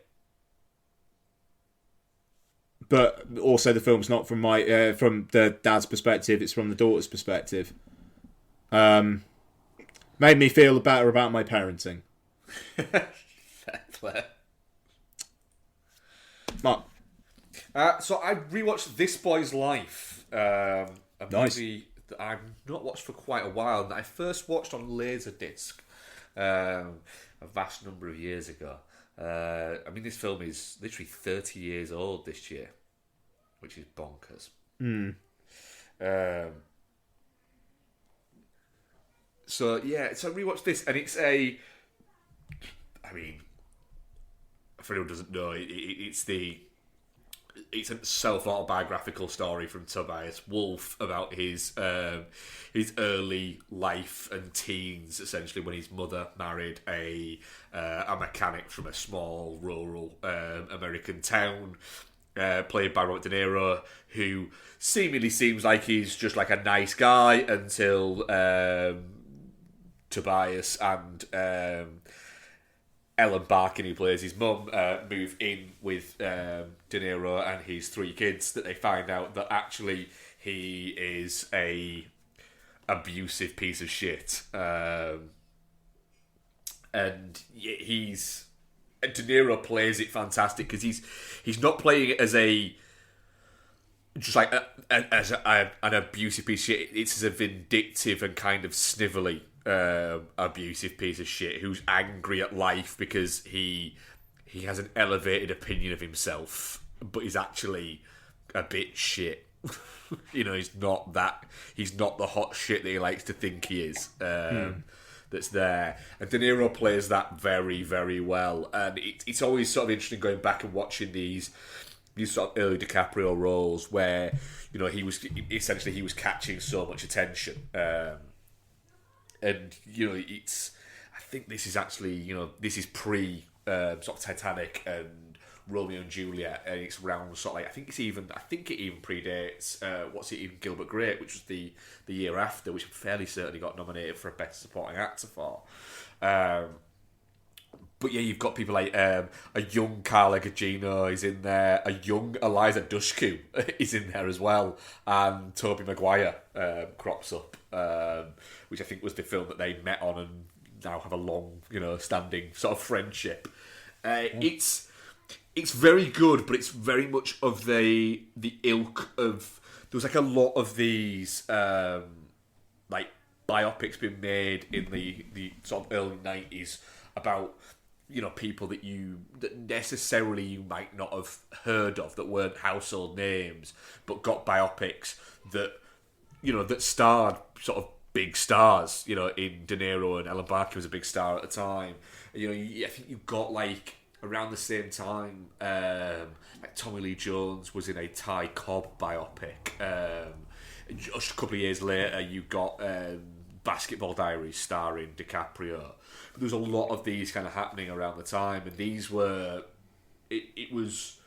I think again we're talking about it, but me and Jordan have been talking a lot about sort of and Mike talking about the fact that you've got a lot of these type of films in sort of like the early 90s, before you had like the new wave of like American filmmakers sort of ripped everything up and started this new kind of movement. You still had these quite sort of adult, but not like fucking movies, adult movies that were out there that were really, really quite entertaining, but like quite. I mean, this is quite bleak for a lot of it. It's trudging, is what I would say. It's not quite as biting as I think it was the same year that A Bronx Tale came out, which is actually a lot more biting than this. But I enjoyed my time rewatching it. It is a solid 4 out of 5. Nice, yeah. So, what else you got? I've got one more. I got 3. Okay. Oh God. Okay. Fuck. Okay. So yesterday I watched France, directed by Bruno Dumont, and stars Léa Seydoux. So Léa Seydoux plays France Demure, a TV journalist who is very, very, very famous. Everybody wants a photo of her and whatnot. She accidentally bumps into a guy on a scooter in a car, and then basically her whole life turns to shit. This film, in its opening scene, is Léa Seydoux and a bunch of the press at an Emmanuel Macron press conference. Emmanuel Macron plays himself and has a conversation with Léa Seydoux. Oh. Which is wild. Yeah. I imagine like Mike Leigh directing a film and Rishi Sunak having a cameo. Yeah, I don't think that'd happen, would it? No. I mean, maybe not Mike Leigh, because I don't think this film doesn't necessarily feel kitchen sink. But you know what I mean? It's odd. And I was just like, is this like some Kenneth Branagh. Yeah, sure. Yeah. And I was just like, is this some sort of weird thing where they've used real footage of him interacting with someone else? But no, apparently he just filmed a cameo for this film. And yeah, so it's... I don't really know what it was trying to do, if I'm absolutely honest with you. It's 2.25 hours long. And Lea Seydoux is very, very good. And she starts off as this woman who is literally the Emmanuel Macron thing. She is like she's looking at her PA, who is like to the side throughout the whole thing. And then they have a conversation after about, like, the PA is like, the chemistry between you two was really hot. And it's a bit like, okay, so what's happening is Emmanuel Macron basically gone, yeah, I'll be in this if it makes it look like Lea Seydoux wants to fuck me. Which does seem like something he would say. Yeah, kinda. Yeah. But, yeah, so she's really famous, and she has this thing, and then she becomes a bit of a tabloid figure that, oh my god, she hit this person. But then she treats him and his family really well. And it's odd, because you are thinking, like, right, is something going to happen here? Are they going to, like, try and extort her? Or is she going to, like, do something to offend them, then it's going to all spiral? No. She's really nice to them. And it's just revealed that, actually, she's an alright person. And then other things happen through the film. She goes to rehab at one point and meets this guy, and there's a bit of a, are they going to get together? And then there's some twisty stuff with them. In the third act, there is a scene of tragedy where major characters in the film die, but it's kind of played out as if it's dark comedy. So it's like, it's odd. It's like, I won't say who the characters are, but this car is driving along, and it's this like ephemeral music, and it's like almost kind of like slow motion. And then what happens? One of their tires puncture, and they're on this like mountain road, and then they manage to kind of like skid to a stop. But then this, like, they've stopped, they've spun around a bit, they've stopped, they're okay. And then a truck piles into them, but with weird comedic timing. And then it, like, they spin a bit more, and then it looks like it's stopped. And then the truck nudges them, and then they fall off a mountain, and then the car explodes. And if I were to tell you who the characters in the film were in this, it'd be like, what the fuck? And it's this so Mubi were talking about it being a satire, and I was just like, I don't know what it was. It was kind of a character study about this woman who's a nice woman, and then the world beats her up, and then she ends up kind of just giving in. And it's 2.25 hours long. Lea Seydoux's really, really good. It was on the Cahiers du Cinema top 10 of the year, but also apparently John Waters' top 10 of the year. Fair. And yeah, I kind of get that. Bizarre bloody film. I didn't hate my time with it.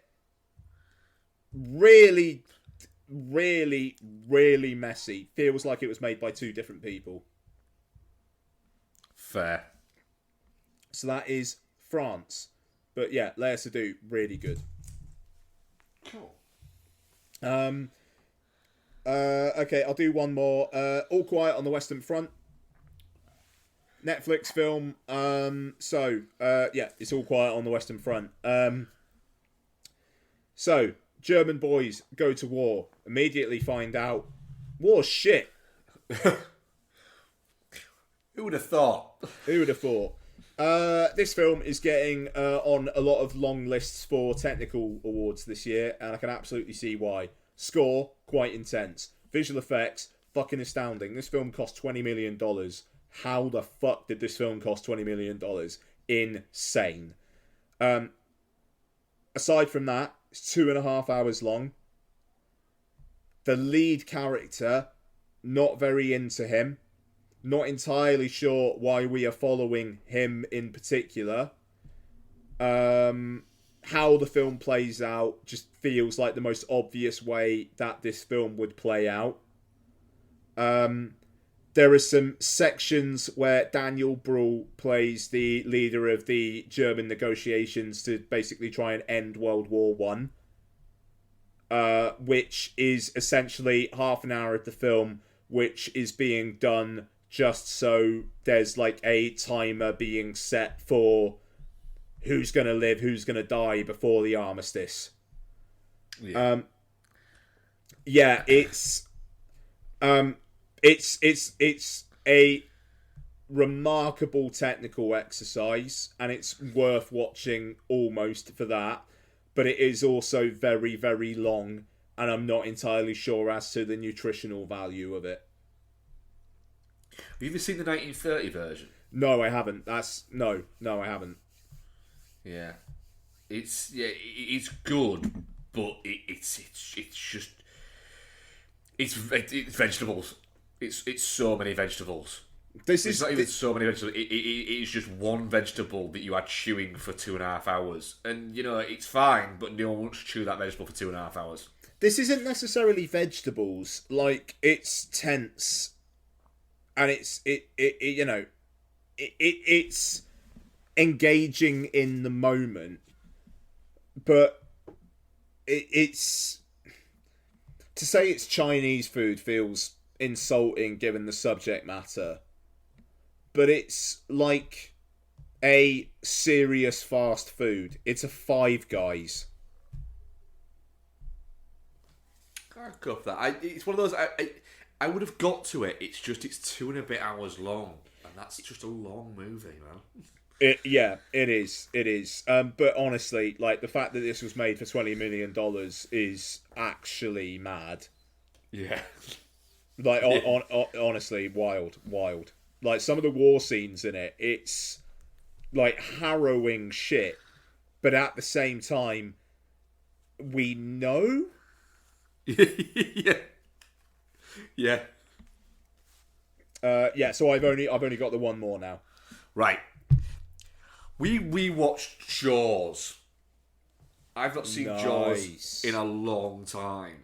And Bex mentioned about watching it. I think it was it Saturday or was it Sunday night? Saturday night, I think it might have been.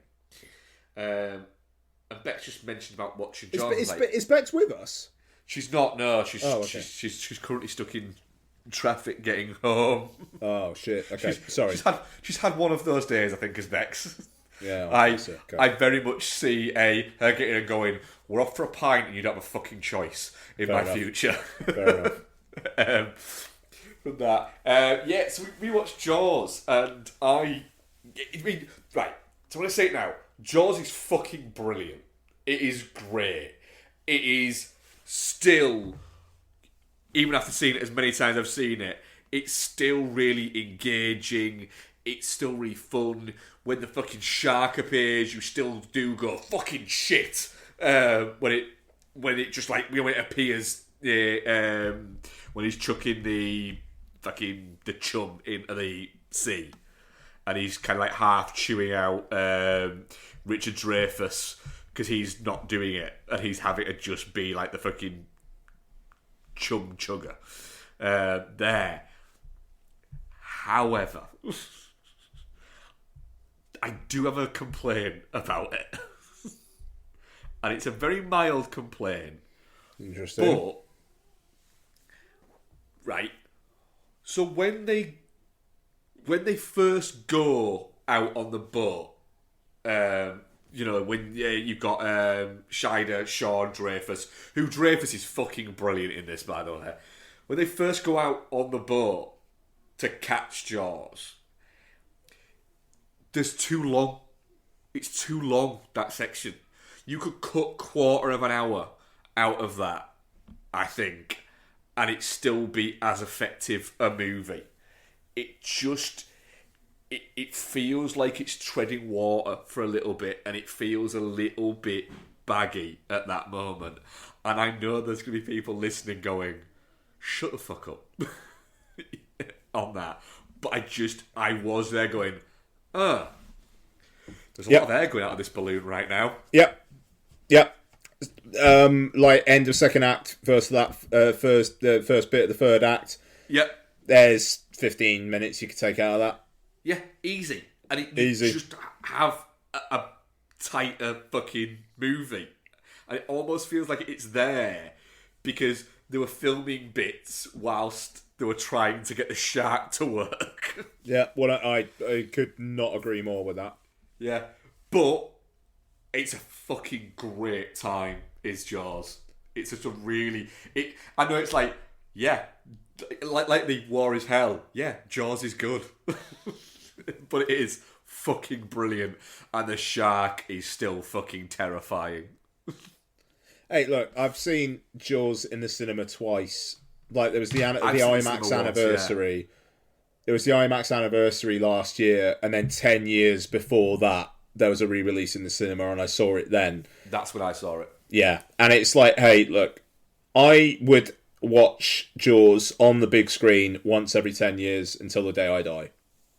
Yeah, I'm a little bit pissed off that I didn't go to the IMAX screening of it. Because I bet that was fucking brilliant. But yeah, just... E.T. and Jaws in the same weekend, dude. That was some fucking good watching, son. I tell you what. Yeah, and the thing is now, I've been kind of putting off watching some like these, the more classics, because like I don't know, they've just felt a little bit like, do I really? I don't know whether I want to rewatch that now, or is it too big for the? Is it too big for a Tuesday night? And I've decided this year, nah, fuck it, I'm rewatching this shit. You have a 4K player. Yeah.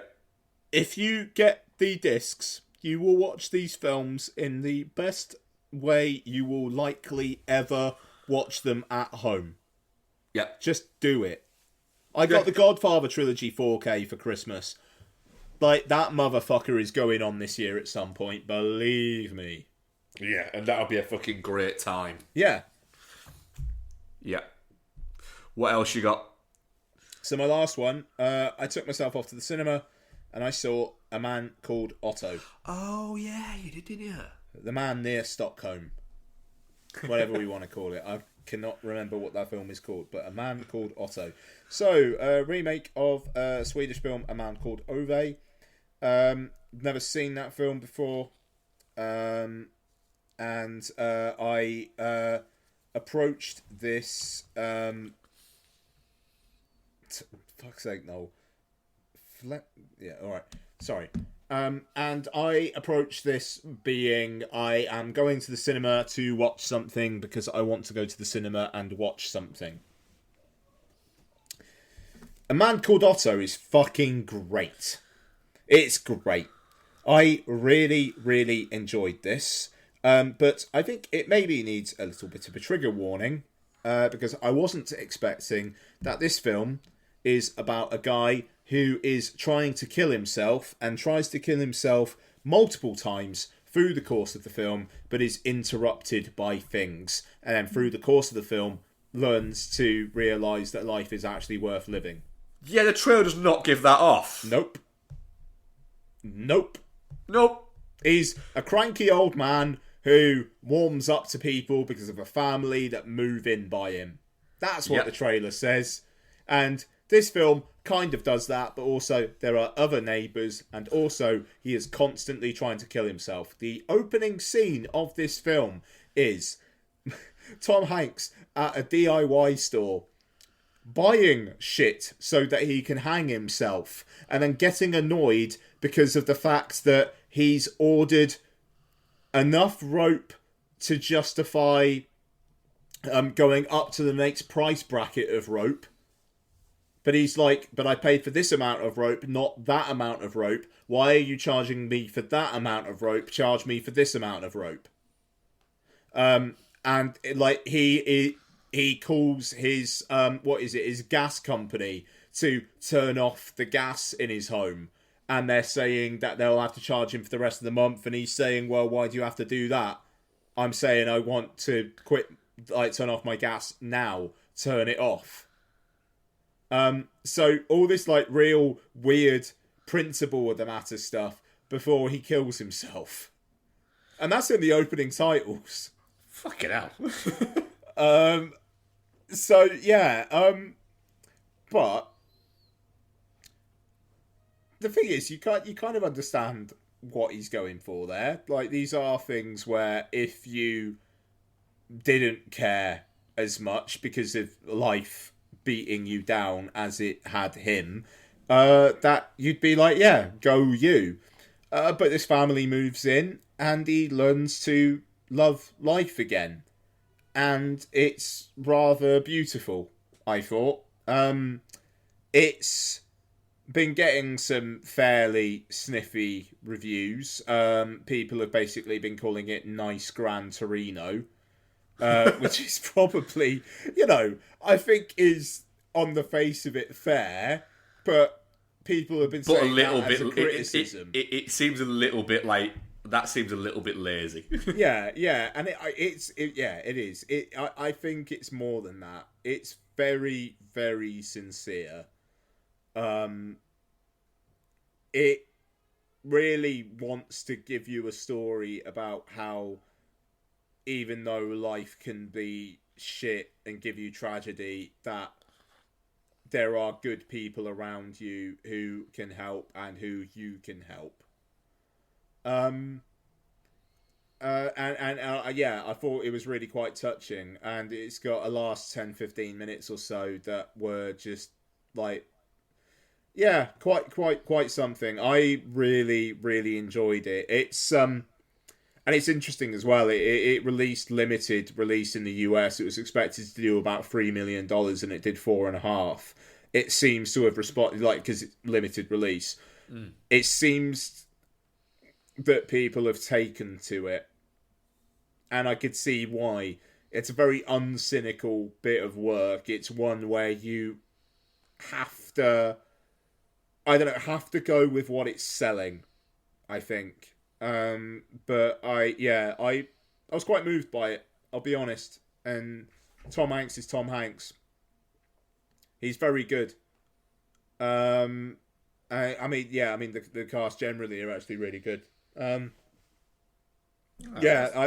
awesome. It's a bit of a surprise one for you then. Yeah. I mean, like, to be honest, I mean, like, with the review of the year covering like the 12 months from when we last did a review of the year, this isn't going to be in my top 10 of the year, but it'll be in my fucking surprises.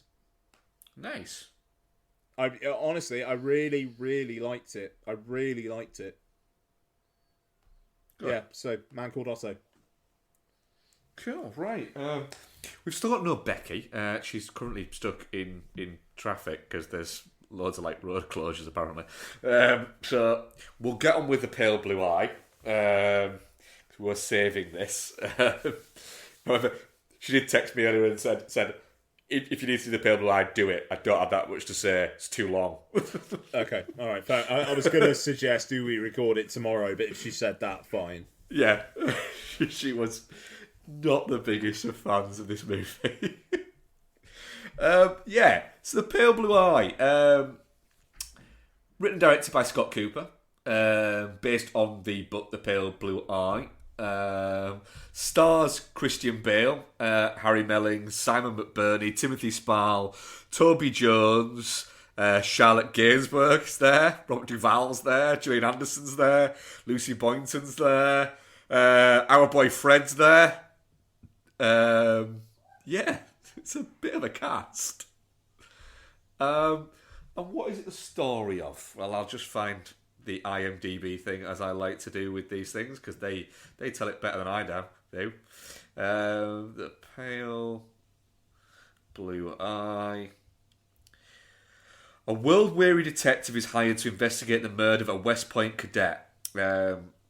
Signed by the cadets' code of silence, he enlists one of their own to help unravel the case. A young man the world will come to know as Edgar Allan Poe.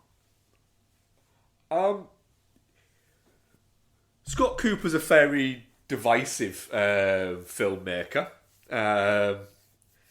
Seems to make almost good movies quite often. Antlers was the one from last year, I believe, wasn't it? Yeah. Year before last now. Year before last now, yeah. Which I really enjoyed. A very grim movie. And his one before that, Hostiles, I think, is a future fucking American classic. What did you think to the pale blue eye, Ian? I enjoy the work of Scott Cooper as well. I think maybe you slightly more than me. However, I think Antlers kind of fucks. Yeah. In the darkest fucking way. Yes, Hostiles miserable. rules. Yeah, I mean Antlers is just that's a fucking film that's got no hope in it. Jesus Christ. Next bandages him in a shoe and look positively cheery. Yeah, doesn't it though? I mean, fucking hell. I mean, seriously, Antlers, man. That's probably a film I don't think I'll ever see again. But it's again really impressive. Even just the start of Antlers, where it's that kid's waiting in the car or whatever while his dad's going off to score some drugs. Yeah. And then he just, Jesus Christ. Anyway, so the pale blue eye. As I said to you earlier today, one of the most 3 out of 5 films ever made. This film should have been better. It should have been better. It could have been worse. It probably if it wasn't Scott Cooper, but it should have been better. Christian Bale's worked with Scott Cooper before, so I understand why he's done this. But it feels like maybe a bit of a waste of time for Christian Bale. Harry Melling is just giving a otherworldly performance as Edgar Allan Poe. Right, you see, there's a thing here. You know, right, I'm going to say 2 things. Have you seen these AI-generated real-life... This is what this is what the Simpsons characters would look like if they were reanimated in real life by AI, and they've done Futurama ones and bits like that. What, Harry Melling's young Mr. Burns? Harry Melling looks genuinely in this like one of those AI renderings of a human. Mm-hmm. He's an odd fucking looking dude. What I will say about Harry Melling though is I find him fascinating as a screen presence. So the thing is, he started his cinematic career as Dudley Dursley in the Harry Potter films. Yeah. He was a big boy. And he's commenting on the fact that he had to stay fat to be that character. And imagine, Bex mentioned this, said, imagine growing up and going through puberty and going through being a young man at all those home and something like that, and essentially you're the fat cousin of Harry Potter. I mean, look, in all fairness, and I don't know, maybe his parents were forcing him, could have been recast. He could have gone, I'm not going to be fat the rest of my life, and been recast. Maybe that was his parents, though, to be fair. But the thing is, has it fucked up his physiology or something? Because now he's really, really skinny and it just doesn't look right. Yeah. And I feel so bad. The thing is, I feel bad for it. I'm glad that he's got a career and I hope that he's happy in his personal life. But it just, I don't know, it feels like something about that maybe basically forcing himself to be fat for a decade and then just becoming insanely the other direction.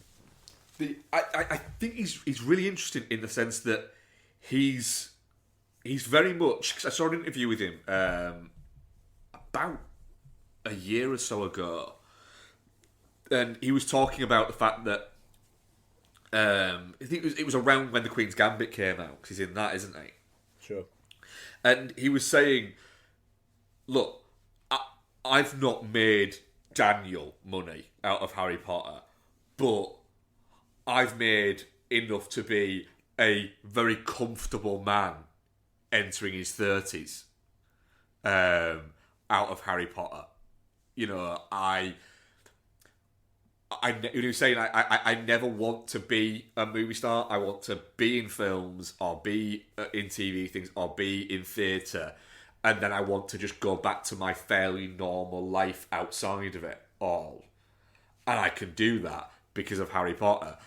That I don't have to worry about the next job and I can be quite picky. And I just thought again, like the whole Daniel Radcliffe, I can choose whatever I want because I've got loads of Harry Potter money. It's a really sort of cool place to be. But he also seems to be just doing a lot of Netflix movies. Yeah. He's been in a lot of Netflix stuff. Ballad of Buster Scruggs, Old Guard, Devil All the Time, Pale Blue Eye. Yeah, it's the thing. I mean, like, I think he's good. It feels like, I mean, it's part of the character, but he doesn't exist in this world. Yeah. And I think it slightly hurts it because towards the end, he's like, he says to Christian Bale, like, my Leah, and it's just like, but when was she your Leah? I kind of thought she was just tricking you. And this is the whole thing. Like, the plot of this film, it's all built up to the realization that, okay, Christian Bale was kind of like the instigator of it all. But then but hang on a second. Is he talking to his dead mum? And is she talking to her dead great-granddad? And what are they hoping to achieve from sacrificing Edgar Allan Poe? And it feels like it's all just like, this is the distraction before the prestige. And that's it. There's an element of, well, they never killed anyone. They just found the bodies. Like, but they were going to kill Edgar Allan Poe. And it was like, what was the scene between her saying, you said you'd do anything for me, to him basically being knocked out, waking up and going, what's going on? Yeah. Yeah, there's a bit missing. And then the thing is, there's an element of like, oh, come on, towards the end. But it's a really good scene between Melling and Christian Bale, where he's talking about I've worked this out. It's a really good scene. I mean, it is, and you feel the kind of the mutual respect between them. Mm. Like, I think Harry Melling actually does very well against Christian Bale. I like the fact that Bale's character he's not like a cranky guy. He never chews anyone out. He's quite. You don't get that bit where he fucking has a real fucking go at Poe. Even the bit where he says, he has a little bit of a go at him. And he's like, you lied to me. Yeah. You lied to me. Yeah, he's not like fucking screaming like, get away from me or anything like that. He's not a fully broken man by the things that have happened to him on the surface. He likes a drink, but he doesn't like fucking. It's not the fucking snowman he likes a drink. Yeah, no, I mean, at the same time though, it's like, the thing is, all the way through the film, it's like, okay, there's this central mystery happening, and every now and then we're talking about Christian Bale's daughter, and I noticed that, like, he said she's gone away, not she's run away at one point. It was like, okay, so there's something going on there then. And then you look at the runtime of the film, and about 40 minutes in, it's like, okay, this is what's happening then. So it's this family, and they're trying to keep Leah alive. And it's like, but it's 40 minutes in, and a lot of shit's happened. We've still got a lot of time left. And all I'm thinking is, well, there's more to it with Christian Bale then, isn't there? And it's literally all the way through the film, I'm going, they're doing little bits of there's more to it with Christian Bale, but then focusing so strongly on everything else that all I'm just like is like, I'm just waiting for some sort of revelation about Christian Bale. All the way through it. And the idea of he killed the guy, but then they took his heart. And it was like, well, they were never going to kill him. They'd never kill anyone. But like you say, but then it's like, but they were about to kill Edgar Allan Poe. It literally makes no sense. The film really, really falls apart quickly when you start thinking about it after the film is finished. Yeah. Yeah, it does, and that's the problem with this movie. Is it doesn't. The story's just not that great. No. And that is the problem. It's a good-looking movie. It's too long. The acting in it is really good, but the story is a bit crap.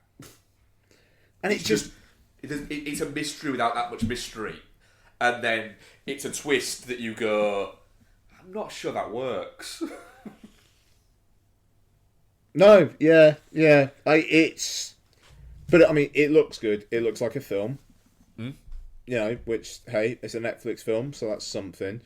Christian Bale was obviously putting in a shift. So, I mean, everybody is. Everybody's putting in a shift, and by the end of it, I'm just like, I'm not entirely sure why.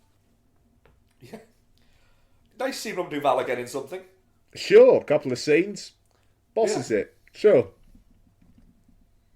Weird seeing Charlotte Gaines, but I get the feeling that Scott Cooper is a really fucking well-liked dude. Who was Charlotte Gainsbourg? Was she the barmaid? Yeah. What the fuck? Yeah. God, that was a nothing role. Yeah, Cooper gets stacked casts. I'm sure he's very good to have a meal with. Yeah, and, you know, he's very good friends with DiCaprio, isn't he? Sure. And, you know, he seems like... I bet Scott Cooper throws a really fucking cool party. Look, it needed to be more antlers or shorter. Or both. Yes. I do still think that his high watermark is always going to be Hostiles, which I'm going to get to rewatch very shortly. Yeah, so far. Yeah, I think that's probably fair. Yeah, because I'm actually almost a little bit worried about rewatching that movie, because I think I'm hoping that I haven't just built it up too much. Nah, in my head. that film kind of slapped. I remember being a bit like, oh, let's see what this is like at the time, and being really impressed. Yeah, I think you'll still like it. Yeah. Right. Hey, look, definitely not shit. Oh, definitely not shit. Yeah, for me, certainly. Very underwhelming. Yeah, it's not quite there. It's should have been better. Yeah, for sure.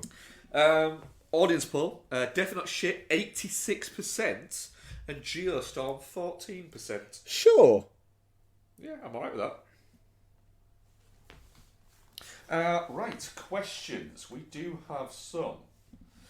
Ethan M. Barr, what annual day / holiday / event needs more movies about it? Like, give us more St. Paddy's Day stuff. Guy Fawkes, because that's a fucking good point. That because there's like V for Vendetta. I've said this before, but back in the day, I wanted to make a horror film called Fawkes You, where it would be Guy Fawkes coming back from the dead. And I know this tagline doesn't quite work, but remember the 5th of December. Yeah, but it works. That tagline. What was that, Lars? Bad tagline.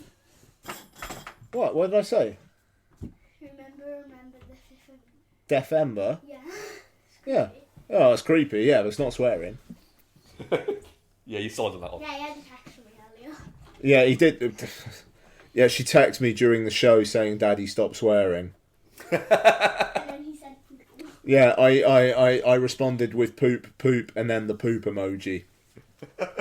Solid response. Yeah, I thought so as well. I want Pancake Day the movie. Pancake Day the movie? What genre? Horror comedy. Horror comedy, good. Yeah. Well, I think we're keeping the theme there. Horror comedy. Just a Pancake Day the movie. It's just a guy just wants to fucking... He just wants to... Or like a One Crazy Night one, actually. A One Crazy Night. A guy is just... He's left work at like 7 o'clock at night, and his missus has promised him she's going to make him pancakes.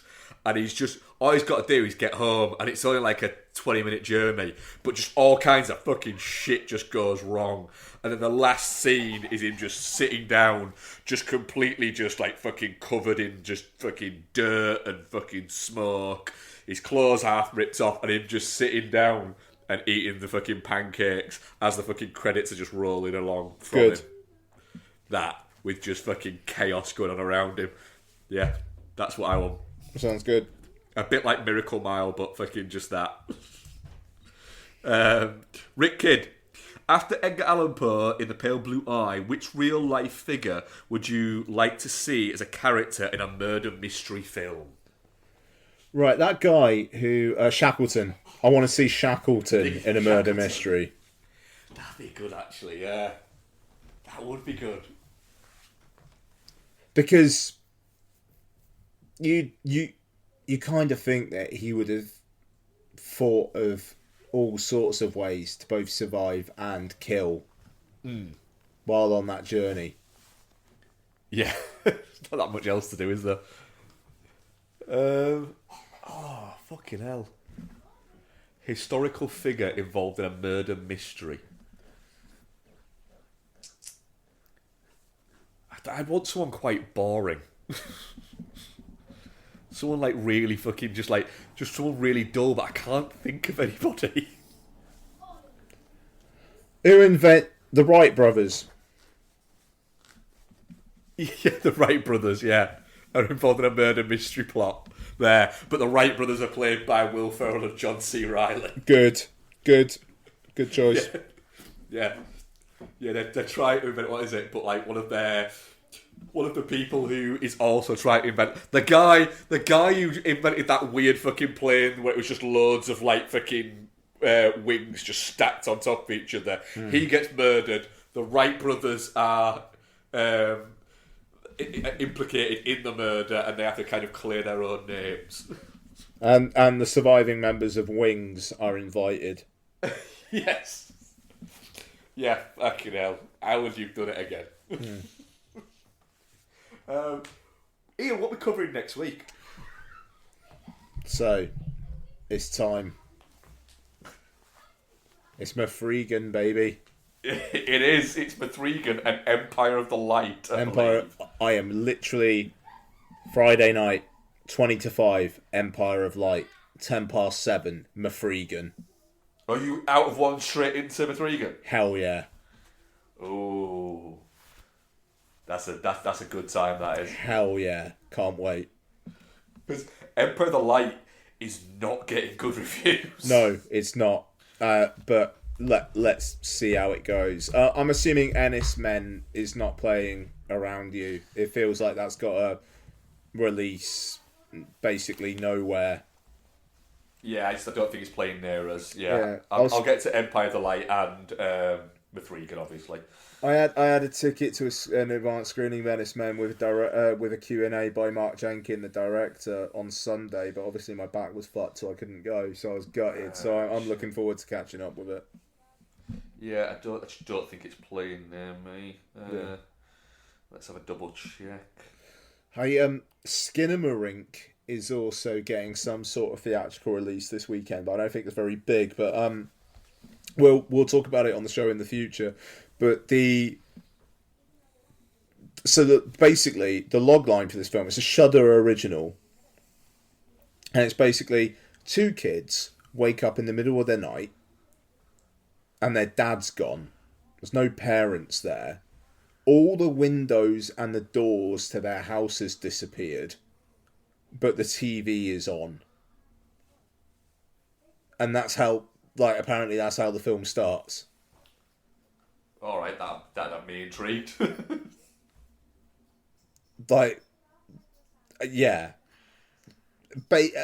From what I've heard, it's essentially reminds you of when you were small and woke up in the middle of the night and were terrified. That's a fucking yeah. Fuck it, I'm on board for that. Yeah, so we'll talk about that at some point. I really, really want to see that, but also really don't want to. But I want to experience it But, Yes, that's it. I want to see it, but I don't want it to freak me out as much as it possibly could. Yeah, the trailer's something. Yeah, I'll give the trailer a watch. Yeah. There we go. Right, yeah. So that was episode 476. Yeah. Thank you very much for listening, guys. Thank you very much, Ian. Mwah. Yes, and we shall speak to you next week. Goodbye. Bye-bye.